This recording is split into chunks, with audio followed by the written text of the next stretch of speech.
Assalamu alaikum. I am Muhammad Bilal, and today the topic of my presentation is multiple regression. इस presentation में हम लोग ये देखेंगे कि मल्टीपल रिग्रेशन क्या होती है, इसके लिए कौन कौन सी अजम्पशंस हैं और SPSS में इसको किस तरह से परफॉर्म किया जाता है। फिर हम लोग एक एग्जांपल देखेंगे और उस एग्जांपल को हम SPSS पे परफॉर्म करके देखेंगे और एट दी एंड हम उसके रिजल्ट्स को देखेंगे कि हमने किस तरह से एक्सप्लेन करना है।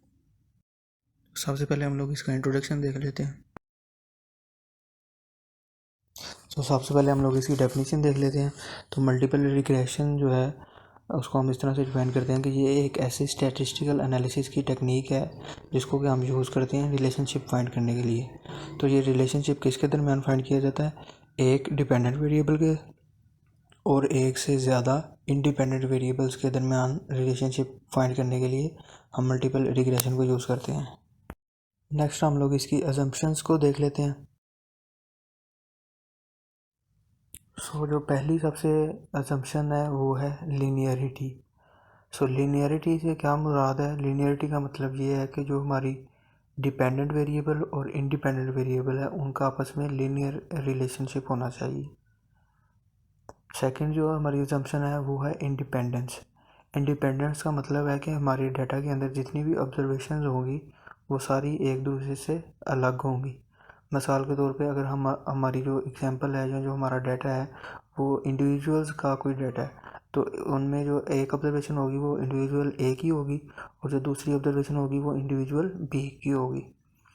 तीसरी जो अजम्पशन है वो है होमोसिडेसिटी। इसका क्या मतलब है? इसका मतलब है कि जो हमारा जो डाटा है उसके अंदर जो रेजिडुअल्स हैं उनके दरमियान जो वेरिएंस है वो कांस्टेंट होनी चाहिए। इंडिपेंडेंट वेरिएबल्स के दरमियान जो वेरिएंस है वो कांस्टेंट होनी चाहिए। रेजिडुअल्स बेसिकली क्या होते हैं कि जो हमारा प्रेडिक्टेड वेरिएबल होता है उसकी एक हमारे पास ऑब्जर्व वैल्यू आ रही होती है और एक हम रिग्रेशन एनालिसिस की इक्वेशन को यूज़ करते हुए वैल्यू ले रहे होते हैं। तो इनके दरमियान जो फ़र्क होता है उसको हम रेजिडुअल्स कहते हैं। तो इन रेजिडुअल्स की जो वेरिएंस है वो हमारे डाटा के अंदर कांस्टेंट होनी चाहिए। जो हमारी असम्पशन नंबर 4 है वो है नॉर्मेलिटी। नॉर्मेलिटी का मतलब है कि जो रेजिडुअल्स जो हैं जिनकी हमने अभी बात की है उनको अगर हम ड्रा करना चाहें ग्राफ के ऊपर तो उनकी जो डिस्ट्रीब्यूशन है वो नॉर्मल डिस्ट्रीब्यूशन होनी चाहिए। फिफ्थ असम्पशन है नॉन मल्टी कोलिनियरिटी। इसका मतलब क्या है? इसका मतलब है कि जितने भी हमारे पास इंडिपेंडेंट वेरिएबल्स हैं वो जो हमारा डिपेंडेंट वेरिएबल है उसके बारे में अलग अलग इन्फॉर्मेशन देती हों, यानी कि हर इंडिपेंडेंट वेरिएबल जो है वो दूसरे से अलग होना चाहिए। नेक्स्ट हम लोग ये देख लेते हैं कि हम SPSS पे इस टेस्ट को किस तरह से परफॉर्म करते हैं। SPSS के ऊपर इस टेस्ट को परफॉर्म करने के लिए हमें 7 स्टेप्स को फॉलो करना पड़ता है। तो जिनमें से पहला स्टेप डाटा एंट्री है। हमें अपना डाटा SPSS में एंटर करना होता है। उसके बाद हमें एनालाइज की ऑप्शन पे जाना होता है। उस एनालाइज में जाके हमें रिग्रेशन के ऑप्शन को सिलेक्ट करना होता है और रिग्रेशन में से हमें लीनियर को सिलेक्ट करना होता है। लीनियर को सिलेक्ट करने के बाद थर्ड स्टेप के ऊपर हमारे पास लीनियर रिग्रेशन का एक डायलॉग बॉक्स ओपन होता है। उस डायलॉग बॉक्स के अंदर हमें लेफ़्ट साइड के ऊपर डिपेंडेंट और इंडिपेंडेंट वेरिएबल्स इकट्ठे नज़र आ रहे होते हैं। तो हम जो हमारा डिपेंडेंट वेरिएबल है उसको हम राइट साइड पे डिपेंडेंट वेरिएबल के बॉक्स में शिफ्ट कर दें और इसी तरह जो इंडिपेंडेंट वेरिएबल है उनको इंडिपेंडेंट वेरिएबल वाले बॉक्स में शिफ्ट कर देते हैं। इनको शिफ्ट करने के बाद हमें फिर नीचे एक ऑप्शन नज़र आ रही होती है जो कि होती है मेथड के नाम से। मेथड वाली ऑप्शन जो है उसके अंदर बाय डिफ़ॉल्ट हमारे पास एंटर वाली ऑप्शन सेलेक्ट हुई होती है। तो ये डिपेंड करता है कि हमने किस मेथड के थ्रू SPSS परफॉर्म करना है। अगर हम स्टैंडर्ड मेथड के ज़रिए SPSS का टेस्ट परफॉर्म करना चाह रहे हैं तो फिर हमें इस मेथड के ऑप्शन को एंटर पे ही रहने देना है और नेक्स्ट मूव कर देना है। नेक्स्ट हमें स्टैटिस्टिक की ऑप्शन नज़र आ रही होगी। उस स्टैटिस्टिक की ऑप्शन में से हमने अपनी डिज़ायर्ड ऑप्शंस को सिलेक्ट कर लेना है, जिस तरह के डिस्क्रिप्टिव स्टैटिस्टिक्स वगैरह को। इसको सेलेक्ट करने के बाद हमने स्टैटिस्टिक्स के बटन के नीचे प्लॉट्स की ऑप्शन में जाना है। प्लॉट्स की ऑप्शन में जाके वहाँ से हम अगर हम ग्राफ लेना चाहते हैं तो वहाँ से जिस तरह का हम ग्राफ लेना चाहते हैं हमने उसको सेलेक्ट कर लेना है। फॉर एग्जांपल हम स्कैटर प्लॉट चाहते हैं या हिस्टोग्राम चाहते हैं तो वो हमने वहाँ से सेलेक्ट कर लेना है। ग्राफ सेलेक्ट होने के बाद हमने कंटिन्यू कर देना है और देन हम लीनियर रिग्रेशन वाले डायलॉग बॉक्स पे वापस आ जाएंगे और वहाँ से हमने ओके को प्रेस करना है। तो जो SPSS का जो रिज़ल्ट होगा, रिज़ल्ट वाली विंडो हमारे सामने ओपन हो जाएगी, जिसके अंदर मल्टीपल रिग्रेशन के रिजल्ट्स जो हैं वो हमें शो हो रहे होंगे। सो आउटपुट की जो विंडो हमारे पास आती है SPSS की, उसके अंदर हमारे पास मुख्तलिफ़ किस्म के टेबल्स आते हैं। उनमें से हमारे पास जो है मॉडल समरी का टेबल इंपॉर्टेंट होता है और कोफिशिएंट्स का टेबल इंपॉर्टेंट होता है। जो मॉडल समरी का टेबल होता है उसमें से हमें आर स्केयर की वैल्यू पता चल रही होती है, और जो कोफिशिएंट्स का टेबल होता है उसमें से हमें इंटरसेप्ट और रिग्रेशन कोफिशिएंट की वैल्यूज़ का पता चल रहा होता है। तो ये वैल्यूज़ हमें क्या बता रही हैं, ये हम नेक्स्ट एक एग्जांपल के थ्रू इस पूरे प्रोसेस को समझते हैं, और उसमें हम ये देखेंगे कि हम इसके रिजल्ट्स को फिर किस तरह से इंटरप्रेट करते हैं। सो यहाँ पे हम लोग अब एक एग्जांपल को डिस्कस कर लेते हैं। सो यहाँ पे जो हमारे पास एग्जांपल है, एग्जांपल के तौर पे हमने 10 लोगों का डाटा इकट्ठा किया है, जिसमें कि हमने उनसे उनकी एज पूछी है, उनकी इनकम पूछी है, और हमने ये जानने की कोशिश की है कि वो अपनी लाइफ में कितने हैप्पी हैं। तो हैप्पीनेस को मेजर करने के लिए हमने एक स्केल बनाया 1 से 10 तक, और जो नंबर उन्होंने हमें बताया वो हमने रिकॉर्ड कर लिया है। अब हम इस डाटा को यूज़ करेंगे, इस पे रिग्रेशन एनालिसिस को अप्लाई करेंगे, और हम ये देखेंगे कि लोगों की जो एज और इनकम है उनका उनकी हैप्पीनेस के ऊपर क्या इफ़ेक्ट है। सो इस डाटा में हमारे पास एज और इनकम जो है वो इंडिपेंडेंट वेरिएबल होगी, और जो हैप्पीनेस है वो हमारा डिपेंडेंट वेरिएबल होगी। तो नेक्स्ट हम लोग इसको SPSS पे देखते हैं कि हमने किस तरह से परफॉर्म करना है, और फिर इसके रिजल्ट्स को देखते हैं। सो अब हम लोग अपनी एग्जाम्पल डाटा को SPSS के ऊपर परफॉर्म करके देखने लगे हैं। तो स्टेप नंबर 1 है डाटा एंट्री। तो हमने SPSS को ओपन किया है, और SPSS को ओपन करके तो उसमें अपना डाटा जो है उसको एंटर कर दिया है। तो स्टेप नंबर 2 ये है कि अब हम लोग एनालाइज के ऑप्शन पे जाएंगे, जो कि टॉप पे आपको हाईलाइट हुई नज़र आ रही है। फिर उसको सेलेक्ट करने के बाद हमारे पास मज़ीद ऑप्शंस खुलेंगी। इनमें से हम लोग रिग्रेशन की ऑप्शन को सिलेक्ट करेंगे, और रिग्रेशन के ऑप्शन को सिलेक्ट करने के बाद जो नेक्स्ट ऑप्शन हमारे पास आएंगे उनमें से हम लोग लीनियर को सिलेक्ट करेंगे, और फिर हमारे पास लीनियर को सेलेक्ट करने के बाद लीनियर रिग्रेशन का डायलॉग बॉक्स ओपन हो जाएगा, जो कि हम लोग नेक्स्ट देखते हैं। स्टेप नंबर 3 में हमारे पास लीनियर रिग्रेशन का डायलॉग बॉक्स ओपन हुआ नज़र आएगा। इस डायलॉग बॉक्स के अंदर हमें लेफ़्ट साइड पे अपने डिपेंडेंट और इंडिपेंडेंट वेरिएबल्स नज़र आएंगे एक ही कॉलम के अंदर। उनमें से हमने जो हमारा इंडिपेंडेंट वेरिएबल है वो 2 हैं, एज और इनकम, उसको हमने राइट साइड पे इंडिपेंडेंट वाले बॉक्स में शिफ्ट कर दिया, और जो हमारा डिपेंडेंट वेरिएबल था उसको हैप्पीनेस, उसको हमने राइट साइड पे डिपेंडेंट वेरिएबल वाले बॉक्स में शिफ्ट कर दिए। स्टेप नंबर 4 में हमने ये करना है कि अपने वेरिएबल्स को शिफ्ट करने के बाद नीचे जो है हमें मेथड के नाम से एक ऑप्शन नज़र आ रही है, जिसके अंदर के एंटर हमें सेलेक्ट हुआ नज़र आ रहा है। सो अगर तो हम स्टैंडर्ड मेथड को फॉलो कर रहे हैं, जो कि हम इस एग्जांपल में स्टैंडर्ड मेथड को ही फॉलो कर रहे हैं, तो इसको हमें एंटर पे ही रहने देना है, ठीक है। अगर हम कोई और मेथड फॉलो कर रहे हैं तो इसको सिलेक्ट करने के बाद हमारे पास एक लिस्ट आएगी, उसमें से हम दूसरा मेथड भी सिलेक्ट कर सकते हैं। तो फिलहाल हम इसको एंटर पे ही रहने देंगे। स्टेप नंबर 5 में हमने स्टैटिस्टिक्स की ऑप्शन को सिलेक्ट करना है, और इसको सिलेक्ट करने के बाद जो हमारे पास डायलॉग बॉक्स ओपन होगा उसके अंदर कुछ ऑप्शन पहले से ही सिलेक्ट होंगे, जिस तरह कि एस्टिमेट्स, मॉडल फिट। हमने कुछ ऑप्शन को खुद से सिलेक्ट करना है, जिस तरह के आर स्केयर चेंज, डिस्क्रिप्टिव्स। इसके अलावा हम कॉन्फिडेंस इंटरवल इसको भी सिलेक्ट कर सकते हैं। सो इनको सेलेक्ट करने के बाद हमने कंटिन्यू को प्रेस कर देना है, और ये डायलॉग बॉक्स बंद हो जाएगा। स्टेप नंबर 6 के अंदर हमने प्लॉट की ऑप्शन को सिलेक्ट कर लेना है। प्लॉट की डायलॉग बॉक्स को ओपन होने के बाद हमने इसमें जो लेफ़्ट साइड के ऊपर जो कॉलम है जिसके अंदर काफ़ी सारी ऑप्शंस हैं, उनमें से जेड रेजिड जो है इसको हमने पहली दो जो जेड रेजिड जो पहली 2 ऑप्शंस हैं इनको हमने एक को वाई में शिफ्ट कर लेना है और एक को एक्स के अंदर। नेक्स्ट हमने जो लेफ़्ट साइड वाला कॉलम है उसके नीचे जो स्टैंडर्ड रेजिडुअल प्लॉट्स हैं उनमें से हमने प्लॉट अपनी मर्ज़ी का सिलेक्ट कर लेना। हम हिस्टोग्राम और नॉर्मल प्रोबेबिलिटी प्लॉट दोनों को यहाँ पे सिलेक्ट कर रहे हैं। इनको सिलेक्ट करने के बाद हमने कंटिन्यू के ऑप्शन पे को सिलेक्ट कर देना है, तो ये डायलॉग बॉक्स जो है ये भी बंद हो जाएगा।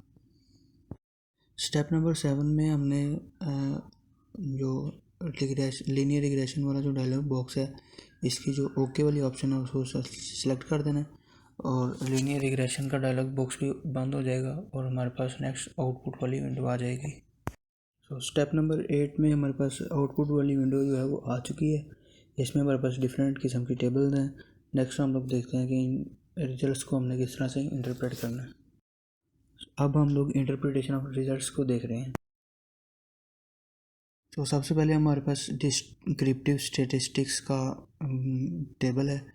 ये टेबल जो है इसमें हमारे पास जो इम्पोर्टेंट चीज़ है वो n की वैल्यू है। n बेसिकली हमें बता रहा है कि हमारी कितनी एंट्रीज़ हैं और हमने जैसे कि शुरू में 10 एंट्रीज़ ली थी, तो ये टेबल हमारे पास शो कर रहा है कि हमारे पास हमारी एंट्रीज़ पूरी हैं। इसके अलावा ये यहाँ पे मीन और स्टैंडर्ड डेविएशन को शो कर रहा है, लेकिन हमें इस केस के अंदर इनकी कोई ज़्यादा ज़रूरत नहीं है। नेक्स्ट हमारे पास कोरिलेशन का टेबल आ जाता है। तो कोरिलेशन का टेबल जो है उसके अंदर हमारे पास पहली चीज़ है पियर्सन कोरिलेशन। तो इसकी वैल्यू जितनी 1 के करीब होगी उसका मतलब है कि हमारे जो वेरिएबल्स हैं वो उतने ही एक दूसरे से ज़्यादा कोरिलेटेड है। ठीक है, तो यहाँ पे सारी वैल्यूज़ चूँकि 1 के करीब हैं तो इसका मतलब है कि ये सारे ही हाईली कोरिलेटेड हैं, यानी कि इनका एक दूसरे के ऊपर बहुत ज़्यादा असर है। सेकंड जो चीज़ है इस टेबल के अंदर वो सिग्निफिकेंस की वैल्यू है। तो सिग्निफिकेंस की वैल्यू जो कि लेस देन 0.005 है, तो वो भी यही शो कर रही है कि ये कोरिलेशन जो है वो हाईली सिग्निफिकेंट है। थर्ड नंबर के ऊपर जो n है वो हमारी नंबर ऑफ़ एंट्रीज़ को ही शो कर रहा है कि हमने 10 एंट्रीज़ जो हैं वो इस एग्जांपल में ली हैं। थर्ड हमारे पास वेरिएबल एंटर्ड और रिमूव्ड का टेबल आ जाता है। सो ये टेबल हमारे पास क्या शो कर रहा है कि यहाँ पे वेरिएबल एंटर्स का जो कॉलम है उसके अंदर हमें नीचे हमारे दोनों वेरिएबल्स नज़र आ रहे हैं। इनकम का भी नज़र आ रहा है और एज का भी नज़र आ रहा है। इसका मतलब है कि हमारे सारे के सारे जो वेरिएबल्स हैं वो इस टेस्ट में इंक्लूड हुए हैं। और नेक्स्ट जो रिमूव वाला वेरिएबल रिमूव्ड वाला जो कॉलम है वो चूँकि एम्प्टी है, इसका मतलब है कि कोई भी हमारा वेरिएबल रिमूव नहीं हुआ बल्कि सारे वेरिएबल्स जो हैं वो एंटर हुए हैं हमारे एनालिसिस में। थर्ड पे जो मेथड के नीचे जो नज़र आ रही है हमें ऑप्शन एंटर, तो ये बेसिकली हमने पहले देखा था कि जब हम लोग अपना डाटा लीनियर रिग्रेशन वाले टेबल के अंदर उसको पुट कर रहे थे, तो वहाँ पे हमने ये कहा था कि अगर हम स्टैंडर्ड मेथड को फॉलो करेंगे तो हमने मेथड के ऑप्शन को जो है वो एंटर पे ही रखना है। तो ये बेसिकली वही एंटर है और ये शो कर रहा है कि हमने स्टैंडर्ड मेथड के ज़रिए अपनी रिग्रेशन एनालिसिस को परफॉर्म किया है। और इस मेथड के अंदर क्या होता है कि सारे के सारे वेरिएबल्स को एक ही दफ़ा एनालिसिस के अंदर इंक्लूड कर लिया जाता है। अब इस टेबल के नीचे जो ए और बी वाली जो ऑप्शन है उसमें ए में ये लिखा हुआ है कि हमारा जो डिपेंडेंट वेरिएबल है वो कौन सा था, तो हमारा डिपेंडेंट वेरिएबल था इंडिविजुअल्स की हैप्पीनेस। ठीक है, और बी पे वो बता रहा है कि आपने जितने भी इंडिपेंडेंट वेरिएबल्स की रिक्वेस्ट की थी वो सारे के सारे इस एनालिसिस में इंक्लूडेड हैं। नंबर 4 पे हमारे पास मॉडल समरी आ जाती है। ये टेबल जैसा कि मैंने पहले भी आपको बताया था कि आउटपुट में ये इम्पोर्टेंट होता है। इस टेबल से हमें आर स्क्वायर की वैल्यू मिलती है। सो आर स्क्वायर की वैल्यू जो है वो हमें बताती है कि जो हमारे जितने भी इंडिपेंडेंट वेरिएबल्स हैं वो कितने परसेंट चेंज काज कर सकते हैं हमारे डिपेंडेंट वेरिएबल के अंदर। तो यहाँ पे जो आर स्क्वायर की वैल्यू है वो पॉइंट में शो हो रही है 0.947। तो बेसिकली जब हम इसको परसेंटेज में शिफ्ट करते हैं तो ये बन जाता है 94%। तो इसको हम इन परसेंटेज में ही इंटरप्रेट करते हैं कि हमारी जो आर स्क्वायर की वैल्यू है जो कि एक्चुअली 0.94 है, वो ये शो कर रही है कि जो हमारे इंडिपेंडेंट वेरिएबल्स हैं वो 94% तक हमारे डिपेंडेंट वेरिएबल के अंदर चेंज काज कर सकते हैं। ठीक है, और इस टेबल के नीचे जो ए और बी है उसमें उसने बताया है कि हमारे पास प्रिडिक्टर वेरिएबल या इंडिपेंडेंट वेरिएबल कौन कौन सा है, तो वो हमारे पास था इनकम और एज, और जो हमारा डिपेंडेंट वेरिएबल था वो कौन सा था, वो है हैप्पीनेस। सो नंबर 5 पे हमारे पास जो टेबल है वो है अनोवा का टेबल। तो यहाँ पे अनोवा का टेबल क्या रिप्रेजेंट कर रहा है, अनोवा में हमने देखनी है कि इसकी सिग्निफिकेंस की वैल्यू या पी वैल्यू क्या है। तो जैसा कि इस केस के अंदर हमारी पी वैल्यू जो है वो 0.005 से कम है, तो ये शो कर रही है कि जो अनोवा के जो रिज़ल्ट्स हैं वो हाईली सिग्निफिकेंट है। सो इन रिजल्ट्स को हम किस तरह से इंटरप्रेट करते हैं, ये बेसिकली ये शो कर रहे हैं कि इस जो हमारा डाटा है उसके ऊपर जो हमने रिग्रेशन मॉडल अप्लाई किया है वो उसके रिजल्ट्स हाईली सिग्निफिकेंट हैं, यानी कि हमारे डाटा के लिए रिग्रेशन एनालिसिस का यूज़ जो है वो सिग्निफिकेंट है। देन हमारे पास जो टेबल नंबर 6 है वो है कोएफिशिएंट्स का। सो कोएफिशिएंट्स का जो टेबल है उसमें हमारे पास जो सिग्निफिकेंस की वैल्यू है उसको हमने देखना होता है। तो उसमें जो सबसे पहली सिग्निफिकेंस की वैल्यू है वो है कांस्टेंट के लिए। ये वैल्यू हमारे लिए कोई इतनी इंपॉर्टेंट नहीं है, बल्कि हमने जो नीचे एज और इनकम के लिए जो सिग्निफिकेंस की वैल्यू है उसको देखना है। सो बेसिकली ये टेबल जो है इसमें सिग्निफिकेंस की वैल्यू ये शो कर रही है कि जो ओवरऑल तो हमने अभी तक ये देख लिया ना कि हमारे जो इंडिपेंडेंट वेरिएबल्स हैं वो सिग्निफिकेंटली इफ़ेक्ट कर रहे हैं हमारे डिपेंडेंट वेरिएबल को। लेकिन ये जो कोएफिशिएंट्स का टेबल है इसके अंदर ये इंडिविजुअली बता रहा होता है कि कौन सा इंडिपेंडेंट वेरिएबल ज़्यादा इफ़ेक्ट कर रहा है हमारे डिपेंडेंट वेरिएबल को और कौन सा इंडिपेंडेंट वेरिएबल कम इफ़ेक्ट करता है हमारे डिपेंडेंट वेरिएबल को। सो इस तरह के यहाँ पे आप लोग देख सकते हैं कि एज के लिए जो सिग्निफिकेंस की वैल्यू है वो 0.005 से ज़्यादा है, जिसका मतलब है कि एज का जो है वो हमारे जो डिपेंडेंट वेरिएबल है जो कि हैप्पीनेस का वेरिएबल है उसके ऊपर कोई सिग्निफिकेंट इफ़ेक्ट नहीं है। जबकि जो दूसरा इंडिपेंडेंट वेरिएबल है इनकम का, उसकी वैल्यू 0.005 से ज़्यादा तो है लेकिन बहुत ज़्यादा नहीं है। ठीक है, तो ये शो कर रही है कि इनकम जो है वो उसका इफ़ेक्ट ऑल्दो स्टैटिस्टिकली सिग्निफिकेंट की रेंज से बाहर है, लेकिन जो हमारा दूसरा इंडिपेंडेंट वेरिएबल है एज का, उससे इसका इम्पैक्ट ज़्यादा है हमारे डिपेंडेंट वेरिएबल के ऊपर। लास्टली जो हमारे पास टेबल नंबर 7 है रेजिडुअल स्टैटिस्टिक्स का। ये टेबल हमारे पास उस वक्त आता है जब हम लोग प्लॉट की ऑप्शन को सिलेक्ट करते हैं। तो इस टेबल की बेस के ऊपर नेक्स्ट हमारे पास ग्राफ्स आते हैं और उनको हम देखते हैं कि वो क्या बता रहे हैं। तो सबसे पहला जो हमारे पास ग्राफ है वो है हिस्टोग्राम का। तो हिस्टोग्राम की जो डिस्ट्रीब्यूशन है उससे हमें क्लियरली पता चल रहा है कि जो हमारा जो रेजिडुअल्स हैं उनकी जो डिस्ट्रीब्यूशन है वो नॉर्मल है। जैसा कि हमने शुरू में अपनी असम्पशंस में कहा था कि रेजिडुअल्स की जो डिस्ट्रीब्यूशन है वो नॉर्मल होनी चाहिए। सेकंड ग्राफ हमारे पास जो है वो नॉर्मेलिटी प्लॉट है। नॉर्मेलिटी प्लॉट के अंदर एक हमारे पास रेफरेंस लाइन है जो कि डार्क ब्लैक कलर में है और इसके इर्द गिर्द हमारे पास डिफरेंट डॉट्स हमें देखने को नज़र आ रहे हैं। सो बेसिकली जो ये जो डॉट्स हैं वो जितने ज़्यादा डॉट्स जो हैं वो रेफरेंस लाइन के करीब होंगे वो ये शो कर रहे हैं कि जो हमारा डाटा है वो नॉर्मली डिस्ट्रीब्यूटेड है। तो यहाँ पे मैक्सिमम जो डॉट्स हैं वो हमारे रेफरेंस लाइन के करीब हैं, तो यही शो कर रहे हैं कि ये नॉर्मल डिस्ट्रीब्यूशन को फॉलो कर रहा है। थर्ड ग्राफ जो है हमारे पास वो है स्कैटर प्लॉट। तो इसके अंदर डिफरेंट जो रेजिडुअल्स हैं वो अपनी वैल्यूज़ के हिसाब से उनको प्लॉट किया गया है। इस ग्राफ के अंदर अगर तो रेजिडुअल की डिस्ट्रीब्यूशन जो है वो ग्राफ के सेंटर के अंदर एक जो है रेक्टेंगुलर शेप बना रही हो तो वो ये शो कर रही है कि हमारी सब की सब अजम्पशन जो हैं वो मीट होती हैं। और अगर ऐसा ना हो रहा हो तो इसका ये मतलब है कि हमारी कोई ना कोई अजम्पशन जो है वो वायलेट हुई है। सो हमारे केस में भी यहाँ पे जो डिस्ट्रीब्यूशन है वो परफेक्टली स्क्वायर नहीं है। इसका मतलब है कि कोई ना कोई जो अजम्पशन है वो वायलेट हुई है। सो लास्ट पे हम लोग ये देखते हैं कि हम अगर सेंटेंस वाइज इनको हमने इंटरप्रेट करना हो तो हम किस तरह से इन रिजल्ट्स को इंटरप्रेट करते हैं। सो हम यहाँ पे ये लिखते हैं कि हमने जो वेरिएबल्स हमें सिग्निफिकेंटली रिलेटेड लगते थे हमारे डिपेंडेंट वेरिएबल से, उन वेरिएबल्स को और हमने अपने डिपेंडेंट वेरिएबल को लेके एक रिग्रेशन एनालिसिस को परफॉर्म किया है और इस रिग्रेशन एनालिसिस के जो रिज़ल्ट्स आए हैं उनकी बेस के ऊपर हमारे सामने एक स्ट्रॉन्ग रिग्रेशन मॉडल जो है वो इमर्ज हुआ है। और इस स्ट्रॉन्ग रिग्रेशन मॉडल का हमारे पास सबूत ये है कि यहाँ पे हमारे पास एफ़ वैल्यू जो है वो 62.190 है और पी वैल्यू जो है वो हमारी 0.005 से कम आई है और जो आर स्क्वायर की वैल्यू है वो हमारे पास आई है 0.941।